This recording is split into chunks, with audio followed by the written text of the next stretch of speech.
une partie de l'amortissement qui concerne spécialement l'amortissement dérogatoire. Le premier cas où on va calculer l'amortissement dérogatoire, c'est le cas d'amortissement accéléré.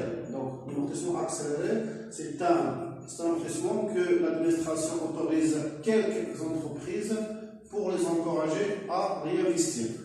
Donc, sa définition, il s'agit d'un amortissement supérieur. Je souligne le mot supérieur à l'amortissement normal, ou bien l'amortissement économique, qui est l'amortissement constant, ou bien l'amortissement linéaire. L'amortissement économique, c'est l'amortissement constant, c'est l'amortissement linéaire. L'amortissement dérogatoire, c'est qui est supérieur à l'amortissement économique. Cela dans le cadre des codes des investissements. Ça veut dire que l'amortissement accéléré, il est instauré dans des codes d'investissement autorisés par l'administration autoritaire. Dans un deuxième cas, l'excédent, ça veut dire la différence entre l'amortissement accéléré et l'amortissement économique, c'est ce que nous donne l'amortissement dérogatoire. L'excédent de l'amortissement accéléré sur le constant constitue ce qu'on appelle l'amortissement dérogatoire. On va entamer un exemple pour mieux expliciter ce cas. Soit un matériel amortissable sur 6 ans, normalement la durée normale de ce matériel, elle est de 6 ans. Mais en vertu du code d'investissement, l'entreprise a le droit de l'amortir sur la moitié de la période, c'est-à-dire 3 ans. Donc le mode accéléré sera sur 3 ans et non pas sur 6 ans. Le mode normal en 6 ans, mais le mode accéléré sur 3 ans pour rapidement récupérer les dotations qu'on a déjà constatées.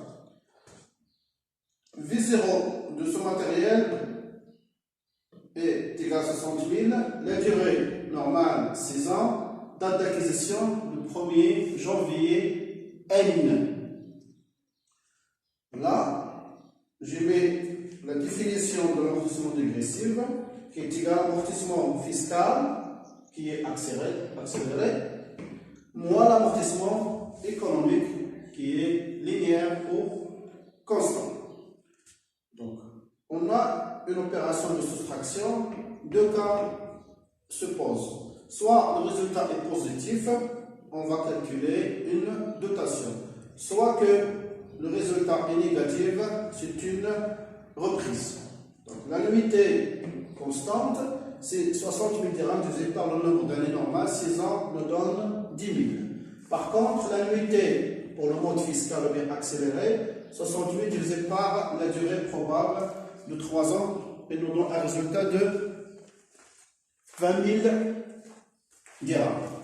Donc, la répartition sur le tableau se fait de la manière suivante. On dresse notre tableau en 4 colonnes. La première, c'est les années. La deuxième, c'est l'amortissement économique ou bien l'amortissement linéaire. La troisième, c'est l'amortissement fiscal ou bien l'amortissement accéléré. Là, c'est l'amortissement dérogatoire. On a 2 parties sur l'amortissement dérogatoire. Si le résultat est positif, c'est une dotation. Si le résultat est négatif, c'est une reprise. Donc, je vais remplir notre tableau. Comme j'ai dit tout à l'heure, l'annuité normale, on a la valeur V0 60 000, le nombre d'années 6 ans. Donc 60 000 divisé par 6 nous donne 10 000, il est constant pour chaque année. Par contre, au niveau de l'amortissement fiscal, on a 60 000 qu'on divise sur 3 ans probables, bien autorisés par le code d'investissement. On aura 20 000, 20 000, 20 000. Le calcul de l'amortissement dégressif, ça veut dire qu'on va faire l'amortissement fiscal moins l'amortissement linéaire ou bien économique. 20 000 moins 10 000 nous donne plus 10 000. C'est une notation. La même chose pour n plus 1 et n plus 2. Pour n plus 3, on a 0 moins 10 000 nous donne moins 10 000. On ne met pas le moins ici parce qu'on a déjà réparti notation et reprise. Donc 10 000 dirhams sur la rubrique ou bien sur la colonne reprise. Même chose pour n plus 4, n plus 5. Pour l'enregistrement de ce principe, au 31-12 n, donc pour l'exercice n, on a une dotation plus.